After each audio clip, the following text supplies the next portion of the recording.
was Halloween night, 2007. I was working the late shift at a laundromat just outside town.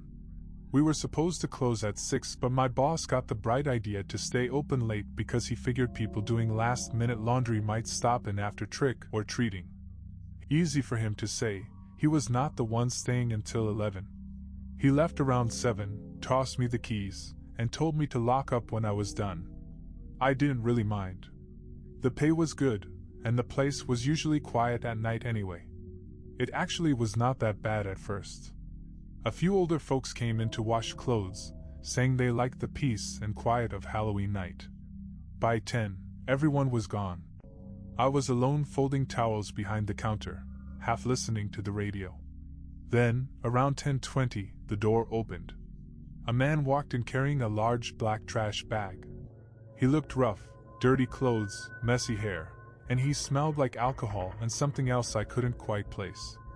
I told him we were closing soon, but he could still start a quick wash if he didn't mind taking the clothes home wet.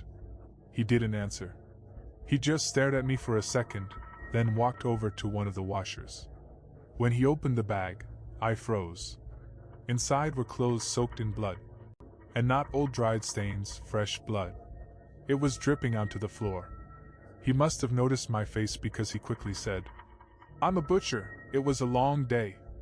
These are just work clothes." I didn't say anything, just pointed him to the bleach shelf behind me. He grabbed a bottle, tossed some money on the counter, and went back to loading the washer. As the machine started up, I watched the water in the drum turn dark red. I couldn't take my eyes off it. The cycle finished a few minutes after 11. He pulled the clothes out, but they were still stained. He walked up to me, holding them out, and asked if I could let him run them again. His voice was shaking, but not from nerves. It sounded more like frustration. I didn't want to say yes, but I also didn't want to make him angry. So I nodded and let him run another wash. As he started the second cycle, he looked over and said, "You want to hear a scary story?" My stomach dropped. But I didn't want to make things worse, so I just said, "Sure." He started talking in this low, almost calm voice. He said there was a man who had an urge he couldn't control. An urge to hurt people. He said the man had been obsessed with death ever since he was a kid, and that he used to take apart dead animals just to see what they looked like inside. He said this man had gone out one night, Halloween night, and finally gave in to his urges. He found a woman walking alone and followed her into an alley. He told me the man picked up a metal pipe, hit her in the back of the head, and then started describing the blood. At that point I cut him off. I told him that was enough. I didn't want to hear anymore. He just stared at me for a few seconds, then gave this small smile. Like he knew he'd scared me. The machine beeped. He pulled his clothes out, stuffed them back into his bag, and walked out the door. I waited a few minutes before I left work, just to make sure he was gone. When I finally locked up, the parking lot was empty. But walking to my car, I could have sworn I heard someone humming softly near the alley next to the building. The next morning, when I came in to open up, 2 police officers were waiting by the door. They asked if I'd been working the night before and if anyone had come in with bloody clothes. I told them everything. They said the guy matched the description of someone seen on street cameras walking into the laundromat after attacking a woman downtown. She'd been found barely alive in an alley, hit in the head with a metal pipe. She was still in critical condition but expected to survive. When I asked if they'd caught him, they said no. He'd vanished after leaving the laundromat. To this day, I still think about that night. I'll never forget how calm he sounded when he told that story. Because now I know it wasn't just a story. He was talking about himself. And that blood he washed out wasn't fake. I quit a week later. I haven't worked a Halloween night shift since.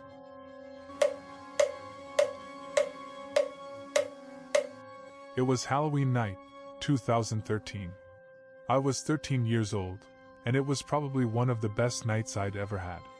My friends and I had been out for hours.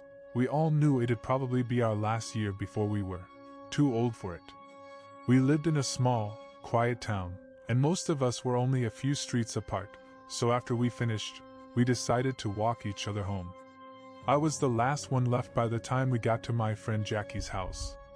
She offered for me to sleep over, but it was a school night, and my mom had already told me to come home after 10. Normally my curfew was 9, but she made an exception because it was Halloween. I remember being so happy about that at the time, not knowing how much I'd regret being out that late. The streets were mostly empty by then. Just the sound of wind blowing through the trees and the occasional crunch of leaves under my shoes. About halfway down my street, I started hearing something. A low rustling sound coming from the bushes to my right. I stopped walking and listened. Nothing. Then it started again. Closer this time. At first, I thought it was another kid trying to scare me. But then I heard this deep growl come from inside the bushes. I froze. I couldn't see anything, the streetlights were dim, and I didn't have a flashlight. I tried to act brave and keep walking, but the sound followed me. Each time I sped up, it got louder. Finally, I broke into a run. Behind me, I heard branches snapping and paws hitting the ground.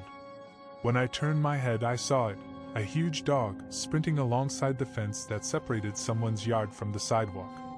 It looked like a pit bull, but it was massive, bigger than any pit I'd ever seen. It was growling, showing all its teeth, and I could tell it wanted to get through that fence badly. I stopped running for a second, thinking I was safe on the other side of the fence, but then it looked at me. And I swear, we made eye contact, like it knew exactly what I was thinking. Then it charged and leapt the fence like it was nothing. I screamed and ran as fast as I could down the road. My cape costume was flapping behind me, getting tangled around my neck.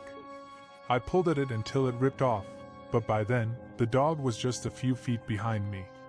I saw a pickup truck parked on the side of the road and scrambled up onto it, slipping and clawing at the hood until I got on top. The dog was jumping at the side of the truck, barking and snarling, trying to get to me. I screamed for help, over and over, but it was Halloween, and I guess anyone who heard just assumed it was a prank. I remember praying the car alarm would go off so the owner would come outside, but of course, it didn't. For a while, I just sat there, crying and shaking. The dog wouldn't leave. It circled the truck a few times, growling, and then went quiet. I thought maybe it had given up, until I heard the thump of its paws hitting metal. It had jumped into the truck bed. I panicked and slid off the hood on the other side, hitting the ground hard and running again. I don't even remember which direction I went, just that I was running on pure fear. My lungs were burning, and I could hear the dog's nails scraping the pavement behind me. I spotted a tree up ahead that looked climbable and just went for it. I don't even know how, but I made it up about 10 feet before I stopped. The dog hit the base of the tree, barking and jumping, but I was out of reach. And somehow, I was still clutching my bag of candy. Even then, I didn't want to drop it. I sat in that tree for what felt like an hour. The dog eventually stopped barking and just stared up at me. It didn't move. Didn't blink. Just sat there waiting. At one point, I actually started to feel bad for it. I didn't want anyone to hurt the dog if my parents found out. I figured it wasn't its fault, it was whoever owned it. But I also knew I couldn't stay up there forever. After a while, I came up with a plan. The tree I was in hung over someone's backyard, and there was a window just a few feet away from the fence. I thought maybe if I threw something at the window, the people inside would wake up, come outside, and distract the dog long enough for me to run. So I tied my candy bag into a tight ball and threw it. The throw was a little too good, it shattered the window. Lights came on inside, and a few seconds later, the door flew open. The dog bolted toward the house, barking again. That was my chance. I climbed down, jumped the fence, and ran as fast as I could toward home. When I finally turned the corner to my street, there were 2 police cars parked outside my house. My parents were standing in the yard talking to officers. I was 3 hours late, and my dad had already gone out looking for me but hadn't seen me. I told them everything. The police went back to check the area, but the dog was gone. The couple whose window I broke said it ran off after they went back inside. My parents had to pay for the window, but I didn't care. They never found the dog. Part of me was relieved. I didn't want anything bad to happen to it. But every Halloween since then, whenever I hear barking in the distance, I get chills. Because I'll never forget the way that dog looked at me, like it was waiting for me to come down.